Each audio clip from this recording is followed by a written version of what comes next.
Maaf, tadi setelah dunia itu ada alam apa? Kubur. Sebelum pindah ke akhirat, pertengahannya ada alam kubur. Nih lihat sini nih. Kalau orang sudah selesai di alam ini, maka Allah wafatkan. Kullu nafsin dha'iqatul maut. Setiap yang punya jiwa akan kedatangan maut. Siapa yang bawa maut? Namanya malakul maut. Kalau malakul maut sudah bawa maut, maka dia mulai mewafatkan sampai meninggalkan dunia ini. Apa dalilnya Ustaz? Quran surah 32 ayat yang ke-11, paling kanan sebelah bawah. Qul yatawaffakum malakul mautil ladzi wukkila bikum. Kata Allah, katakan Muhammad kepada semua umatmu, setiap yang punya nyawa itu akan diutus malakul maut untuk mencabut nyawanya. Datang maut, makanya orang yang belum meninggal, yang belum dicabut, namanya disebut oleh Al-Quran dengan nama mayitun. Nih, ada ya-nya, ada taknya. Ya-nya ada tasdidnya begini. Mayit. Kalau ada tasdid berarti artinya CM, calon meninggal. Di antum jangan tersinggung kalau dikatakan mayit ya. Iya. Sama dengan ustad. Iya. Innaka mayyitun wa innakum mayyitun. Engkau mayit, mereka pun mayit. Engkau akan wafat, mereka pun wafat. Cuman Allah membedakan waktu-waktu wafatnya. Barangkali tidak sama semuanya. Bisa antum duluan, saya belakangan, mungkin. Atau mungkin juga ditukar, jangan salah, bisa ditukar. Saya belakangan, antum duluan, bisa. Gak ada bedanya Ustadz. Ya sudah, saya duluan, bisa setelah antum. Nah, dipakai tasdid. Kalau datang maut, maut datang. Maut lewat malakul maut. Maut ini mengambil nafas, diambil tasdidnya nih, ambil ke atas. Begitu diambil, qul yatawaffakum malakul mautil ladzi wukkila bikum. Kullu nafsin dha'iqatul.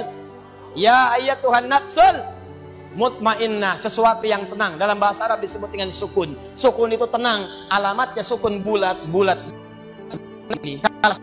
Bulat dalam ilmu loghah, bulat jadinya, hilang tasdidnya. Maka kalau mayit itu artinya nyawanya sudah tidak ada. Mayitun masih ada nyawa, diambil malakul maut jadi mayitun. Nih alam kubur. Begitu pindah ke sini, datang malakul maut, dicabut nyawanya, maka diwafatkan, ditinggalkan dunia ini. Maka orang mengatakan telah meninggal dunia. Artinya apa? Ditinggalkan dunianya. Lihat sini, fokus. Karena alam kubur beda sifatnya dengan dunia, lain tempatnya, lain keadaannya, maka lain pula bekalnya. Jangankan alam kubur, beda tempat di dunia saja sudah beda keadaannya. Anda orang Indonesia ingin datang ke Malaysia, kalau bekalnya tidak ada Anda bawa, tidak akan mungkin Anda bisa masuk. Apa di antara bekalnya? Ada paspor yang mesti distempel begitu masuk imigrasi. Pergi lebih jauh lagi, misalnya saya pengen ke Australia, maka Anda harus ngajukan untuk mendapatkan visa. Lebih jauh ke Amerika, visanya bisa lebih sulit lagi. Maka bagaimana dengan alam kubur yang sifat keadaannya beda dengan dunia? Makanya bekalnya pun tidak akan sama. Jadi kalau Anda cuma mengumpulkan bekal dunia, maka semua bekal itu akan ditinggalkan saat di dunia. Maka orang mengatakan meninggal dunia, maksudnya meninggalkan dunia dengan semua bekalnya. Nih, maaf ya, jam dunia, baju dunia, handphone dunia, gelas dunia. Jadi semua yang kita dapatkan di dunia, rumah yang luaskah, mobil yang mewahkah, pakaian yang glamorkah, kalau sudah meninggalkan semua alam dunia itu, maka hilanglah semua yang kita kenakan. Habis semua kita tinggalkan. Walaupun Anda koleksi yang bagus-bagus, tetap tidak akan pernah dibawa. Jangankan Anda, yang mengantarkan saja tidak akan menyertakan. Silahkan cek. Anda punya koleksi mobil paling bagus, apakah saat wafat dikuburkan dengan mobilnya? Tidak. Anda punya handphone paling mewah, kenangan tingkat tinggi. Di handphone itu suka dipakai bikin status tentang hadis, tentang ayat, tentang tafsir. Tiba-tiba ketika akan wafat, Anda wasiat kepada istri Anda tercinta. Mama, ini handphone kesayangan Papa, handphone bekal ibadah. Tolong kalau meninggal, kuburkan dengan handphonenya. Kalau Mama kangen, miss call aja. Mustahil. Tuh air, mereknya Bengkulu Fillah. Nikmat di dunia. Tapi apakah ketika masuk ke alam kubur dibawa? Tidak. Selesai. Maka bagian pertama, Anda mesti sadar, ini yang mau saya sampaikan. Dan dari sini saya akan lebih fokus kepada apa yang ingin saya sampaikan. Kita mesti sadar teman-teman sekalian, pertama kata Allah kita akan wafat. antum akan meninggal. Wafat. Wafat. Wafat. Wafat. Jadi antum kalau melihat di cermin tuh, ngaca dulu, ngaca, tunjuk wajah antum, wafat. Kamu akan wafat. Ketika Anda sadar Anda akan wafat, meninggalkan dunia ini, maka Anda mesti paham, udah punya bekal belum untuk pulang? Udah punya persiapan belum? Jangan-jangan Anda sibuk menyalakan rumah dunia Anda. Begitu padam listriknya, sibuk telepon PLN, telepon ini, telepon itu. Masuk ke alam kubur nggak ada cahaya, mau PLN mana yang dihubungi? PLN yang datang malaikat mungkar. Man rabbuka? Siapa Tuhanmu? Siapa nabimu? Apa kitabmu? PLN. Gelap. Gelap dan gelap. Karena itu orang-orang yang tidak siap dengan kehidupan berikutnya, maka mohon maaf, dia akan merasa ketakutan ketika meninggalkan dunia ini. Bahkan ada yang saking takutnya, malaikat langsung bergerak untuk memaksa dia cepat meninggalkan tubuh dunianya. Muncul Quran surah ke-8 ayat ke-50. Kata malaikat, akhriju anfusakum. Kamu ini susah banget pulangnya, maka dipukulin oleh malaikat. Pukul, pukul, pukul, pukul. Teman-teman, karena alam kubur itu bekalnya bukan bekal dunia, maka Anda tidak akan pernah bisa membawa cahaya dunia ke alam kubur. Maka saya ajak Anda pada malam hari ini, coba ayo kita berubah. Tolong pikir baik-baik, tidak akan ada yang abadi. Dan besok pun belum tentu hidup. Demi Allah saya katakan, Allah bisa mewafatkan kita pada malam hari ini. Saya cuma mau tanya sebentar aja merenungkan. Tolong tanya pertanyaan saya ini, tanyakan pada diri Anda sebelum tidur.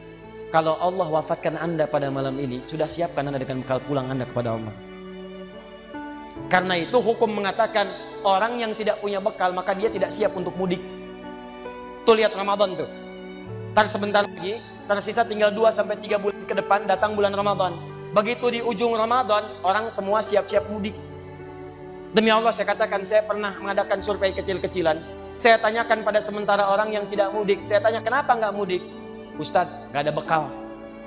Dunia saja tidak punya bekal, malu mudik. Tidak punya bekal, susah mudik. Tapi yang punya bekal, oh dia nyari sebanyak-banyaknya. Begitu sebelum berangkat, tiba waktunya raya, dia siapkan. Bahkan ada yang kemudian mencari motor terbaik. Motornya Honda bebek, bekalnya singa. Motornya bebek, bekalnya singa. Karena bekalnya lebih banyak dibandingkan dengan sifat kendaraannya. Kendaraan kecil, motornya modifikasi. Tambah lagi pelepah pisang. Tambah lagi dus 1. Tambah belakang yang lain lagi. Numpuk semua di belakangnya. Dituliskan kemudian tulisan, aku pulang sayang, jemput ya. Masya Allah. Luar biasa. Kenapa? Karena tahu dia punya bekal untuk pulang. Dan yang dikunjungi pun dihubungi terlebih dahulu. Aku mau pulang. Maka yang di sana menyiapkan segala perlengkapan untuk menyambut yang pulang. Silahkan cek. Begitu tahu akan ada yang pulang mudik, maka rumah dicet. Makanan diada-adakan. Semua dimunculkan. Bahkan yang tidak ada pun menjadi ada. Coba setahun sekali. Luarnya kongwan, dalamnya rangginang. Idul Fitri. Anda pun begitu. Jadi kalau dunia saja punya sifat mudik, maka akhirat pun demikian. Orang-orang yang punya petaknya cuma dunia saja, maka selesai hidupnya di sini. Kata Allah, nih saya berikan gambaran. Yang visinya cuma sampai sini, maka saya berikan semua kenikmatan dunianya seperti yang dia inginkan. Tapi begitu selesai ini, ditenggelamkan di alam kubur sampai kedalaman yang paling dalam. Turun ancaman. Allah tidak menginginkan semua manusia larut di sini. Tapi kata Allah, saya tidak maksa. Nih saya berikan gambaran kepada Anda. Kata Allah, turun surah Al-Humazah. Wailul likulli humazatin alladzi jama'a malahu wa yahsabu anna malahu akhlada. Kata Allah, hei yang terlampau sibuk dengan dunia. Suaminya sibuk cari harta, hitung lagi, hitung lagi, hitung lagi. Istrinya sibuk kumpul-kumpul dengan sesamanya, cuma membicarakan harta suami. Sosialita yang senang dengan kumpul-kumpul saja, tidak ada manfaatnya, cuman ngobrol, cuman gibah, cuma macam-macam. Makanya ketika menyebutkan kalimat saling cela, saling ngobrol, menggunakan tak marbutah. Tak marbutah menunjuk pada perempuan. Wailul likulli humazatil lumazah, pakai tak, sedangkan tak sifat menunjuk pada perempuan. Muslim laki-laki, kalau ingin jadikan perempuan tambah tak di ujungnya, muslimah. Mukmin laki-laki, perempuan mukminah. soim laki-laki, perempuan, wah itu dia. Sesuatu yang kokoh, kuat, berwibawa, mantap, punya tenaga. Makanya tanda-tanda laki-laki pun beda. Punya kumis, laki-laki berkumis, perempuan tidak. Punya wibawa, punya kata-kata yang kuat. Makanya kalau ada laki-laki suaranya sedikit gemulai saja, itu akan kehilangan sifat wibawanya.